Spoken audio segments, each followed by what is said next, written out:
Let's have a year-end discussion about Sherrone Moore and where they're at right now. Now, they finished 7-5, 8-5 with the bowl win over Alabama. And this is, again, 365 days today. We're talking about a team that won the national championship in that span of time a year ago. You could obviously feel like this is disappointing. And I think it is disappointing in a lot of ways because 7 wins, not the standard, 8 wins, not the standard. I think a lot of us sat here preseason, did the whole look at the schedule, the win-loss, win-loss, win-loss that we do over on the social platforms in a short form that everyone loves to just absolutely take a baseball bat to in a retroactive manner. We all had it at like 9-3, right? 9-3, 8-4 maybe if the roof caves in. They went 7-5. So I went over to the message board over on the Wolverine, our Michigan on 3 site, and just posed this question. Hey, what's one word you would use to describe the trajectory of Michigan football after Sherrone Moore's first season? And again, I told you, 7-5, disappointing. A year ago, won the national championship. Nobody had anything to say of like chaos, disaster, wrong direction, bad vibes. What I saw was ascending. What I saw was boom. What I saw was right direction. All those things were used to describe Sherrone Moore and what he's done at Michigan. And so you say that, and you're like, well, why is that? Because, again, JD, we third time now saying it in this segment alone. 7-5 after winning the national championship. Well, what doesn't get mentioned under the headline of 7-5, 8-5, however you want to put that, beat Ohio State. Okay, so you beat your rival for the 4th year in a row. Worth noting, Sherrone Moore, second time in 2 years beating Ohio State as the head coach, even though he wasn't the head coach last year as in a full-time capacity. Ohio State, they might win the national championship. In fact, I'm picking them to win the national championship as we sit here with 3 games left to go in this college football season. Not a bad feather in the cap. Not a bad thing to look yourself in the mirror and say as you move forward into winter conditioning and all the gritty parts of the season. You beat Alabama. Alabama now, a team that a lot of folks, not us on this show, but a lot of folks were pounding the table for them to be a college football playoff team. Okay, so you got that part of it. You also flipped the top quarterback in America in Bryce Underwood from LSU to Michigan, kept him home. Resources sounds like a big part of that. So that's the reason why you say ascending, trajectory, good direction, good vibes, all those things, because I don't think anybody finished the year with more juice both on and off the field than Michigan. Oh, by the way, at last check, they're trending towards having a top 5, top 10 transfer portal class. Not something we've typically known Michigan to be. The Hard Count was brought to you today by Axia Time. Axia Time, the official timepiece of both the college football playoff and the Heisman Trophy. Axia Time is probably now the best kept secret in college football. Incredible combo of product, quality, and cool designs. No one is doing this right now in the college space.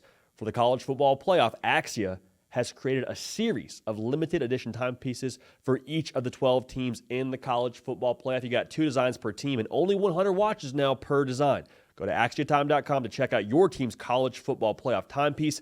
But listen, y'all, gotta act fast. These are going to sell out. If you're a watch person, you'll see these specs, quickly realize great value that you're getting. If you're not a watch person, do your homework. You'd figure out this is a great deal when it comes to these watches. So check them out at AxiaTime.com. That's AXIATime.com.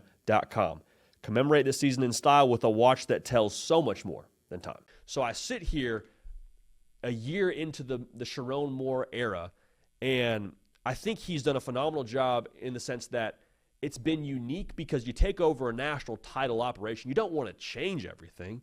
You don't want to just say, okay, that was nice, we're doing it my way now. He's done a great job keeping the Jim Harbaugh genetics that worked 1 year in from what I can gather, but at the same time still making it very clear, hey, this is a Sherrone Moore Michigan team.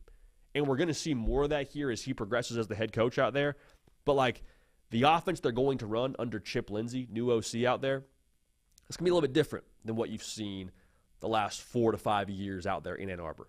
Will there be some under center stuff? Sure, but like they're not going to live in 34 wham and line up all the time with the fullback. Now, I hope they do it sometimes because I think that's still who they want to be at to some degree, some level of we still want to absolutely just beat your brains in and run the football, but they're going to spread it out a little bit more. They got a quarterback who can do it, and Bryce Underwood here going forward. If it's not him, it's Mikey Keene next year. They're hitting the portal with the resources. Like there's actual, what I said before about Michigan is true. They are a team that went from previously kind of finding value in the portal to now shopping on the top shelf. That's who Michigan is right now. And some of that Sherrone Moore, I have to believe, helping activate the resources that are the Michigan network, that are the Michigan powers that be. The place I land at for Michigan is like they have elite tools. Elite tools. Now, you didn't see it all happen this year. You saw a team that, quite frankly, hit the total reset button on the season on what they were the year before. New quarterback, new coordinators. I believe they were like 128th in returning production compared to the year before. They were top 5 in returning production when they won the national championship. So total reset from the player level, coach level, coordinator level. And they still beat Ohio State, beat Alabama, and flipped the top quarterback in America. This is as gettable as Michigan is going to be under Sherrone Moore was this past season. Because they still have those Jim Harbaugh genetics. The development that I think they have internally at Michigan is still very much so intact. They didn't tweak that too much. But you're going to add now, I believe, better raw ingredients, and I think a different, more aggressive, if that's even a word we can use, brand of football when it comes to what they do downfield. Michigan's a spot now, and we use the stock analogy far too much in this sport.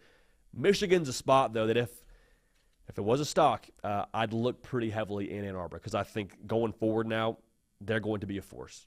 Credit GM Sean McGee, credit Sherrone Moore, credit those resources to activate themselves and to be in this spot now with where the Michigan roster is and what they're going to be in the future.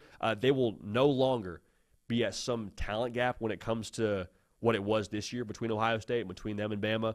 And as long as that's the case and they still have all the other stuff, that secret sauce that makes Michigan Michigan, that toughness, that grittiness, they're going to be right back in that national title discussion.